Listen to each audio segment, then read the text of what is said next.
ನಮಸ್ಕಾರ ಎಲ್ಲರಿಗೂ. ಇವತ್ತು ಬೇಗ ಎದ್ದು ಎಲ್ಲ ಆಕ್ಟಿವಿಟೀಸ್ ಕಂಪ್ಲೀಟ್ ಮಾಡಿದೆ. ಅಲ್ಲಿಂದ ಎದ್ದು ಹೊರಗಡೆ ಬಂದೆ. ಇಲ್ಲೋಡಿ ಗೋಸ್ಟ್ ನೋಡಿ ಏನು ಮಸ್ತ್ ಕಾಣ್ತಿದೆ. ಇಲ್ಲೋಡಿ ಮಾರ್ನಿಂಗ್ ಯಾರ ಗೇಟ್ ತೆರೆದು ಹೋಗಿದ್ದಾರೆ. ರಂಗೋಲಿ ಏನ ಮಾಟ ಬಂತ ಹಾಕಿದಲ್ಲ. ನೀ ಅಂತ ರಂಗೋಲಿ ಹಾಕೋದು ಇಷ್ಟು ಈಸಿ ಅಲ್ಲಪ್ಪ, ಟ್ರೈ ಮಾಡಿ ಗೊತ್ತಾಗ್ತದೆ. ಗೈಸ್, ಆರ್ಟಿಸ್ಟಿಗೆ ಚಾಲೆಂಜ್. ರಂಗೋಲಿದು ಫಸ್ಟ್ ಪ್ರೈಸ್ ಅಂತ ನನಗೆ ಗೊತ್ತಾ? ನೆನಪಾದಿಲ್ಲ ರಂಗೋಲಿ ಫಸ್ಟ್ ಪ್ರೈಸ್ ಬಂದ ನನಗೆ. ಈಗ ನನಗೆ ಆಯ್ತಾ ರಂಗೋಲಿ ಹಾಕೋದು. ಓಕೆ ಗೈಸ್, ರೆಡಿ ಆಗ್ಬೇಕು. ಕಾಲೇಜಿಗೆ ರೆಡಿ ಆಗ್ಬೇಕಂದೆ. ನಮ್ಮ ಅಕ್ಕ ನಿನ್ನ ಡೈಗ್ರಾಮ್ ಇತ್ತಂತ ಚಿತ್ರ ಹಾಕೋಟೆ. ಗೈಸ್, ನಮ್ಮ ಅಕ್ಕ ಕೂಡ ಇಷ್ಟು ಚೆನ್ನಾಗಿ ಡ್ರಾಯಿಂಗ್ ಮಾಡ್ತಾರ ನೋಡಿ. ಡ್ರಾಯಿಂಗ್ ಮುಗಿಸ್ಕೊಂಡು ಹೊರಗಡೆ ಬಂದೆ. ಆದ್ರೆ ಸೇರ್ ನೋಡಿ ಎಲ್ಲಿ ಕುಂತಿದ್ದೆ. ಓ ಅಲ್ಲಾಗಿ ಲೆವೆಲ್ಗೆ ಬಂದಾತ.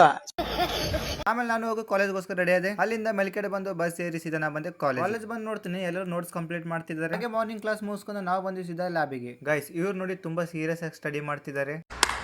ಅಲ್ಲಿಂದ ಕಾಲೇಜ್ ಮುಗಿಸ್ಕೊಂಡು ತಿಮ್ಮಾಪುರ್ ಬಂದು ಬಸ್ ಏರಿದೆ. ಇಲ್ಲಿ ನೋಡಿ ಒಂದು ಲೈನ್ಸ್ ಹಾಕಿದ್ದಾರೆ. Friendship is a really beautiful when you find the right person. ನನ್ನ ಫ್ರೆಂಡ್ ತೋರಿಸ್ತೀನಿ ಬನ್ನಿ. ಇವನ್ನ ನಾನು 4 ವರ್ಷದಿಂದ ಜೊತೆಗಿದ್ದೀವಿ. ಇವರಿಗೂ ನಾವು ಇಬ್ಬರು ಎಷ್ಟು ಜಗಳ ಆಡಿದ್ರು ಕೂಡ ಮಾರ್ನಿಂಗ್ ಇಬ್ಬರು ಒಂದಾಗ್ಬಿಡ್ತೀವಿ. It is called real friendship. ಒಂದ್ ಸತ ಫ್ರೆಂಡ್ಸ್ ಆದ್ಮೇಲೆ ನಿಮ್ ಈಗೋ ಮತ್ತು ನಿಮ್ಮ ಎಲ್ಲ ಆಟಿಟ್ಯೂಡ್ ಎಲ್ಲ ಸೈಡ್ ಇಕ್ಬೇಕು. ಫ್ರೆಂಡ್ಶಿಪ್ ಅಂದ್ಮೇಲೆ ಒಂದ್ ಮಾತು ಬರುತ್ತೆ, ಒಂದ್ ಮಾತು ಹೋಗುತ್ತೆ. ಅವಕ್ಕೆಲ್ಲ ತಲೆ ಕೆಡಿಸ್ಕೊಳಕ್ ಹೋಗಬಾರ್ದು. ಜಸ್ಟ್ ಹೀರೋಸ್ ದಿನ ಮಸ್ತ್ ಖುಷಿಯಾಗಿರಿ, ಎಂಜಾಯ್ ಮಾಡಿ. This is the real beauty of friendship.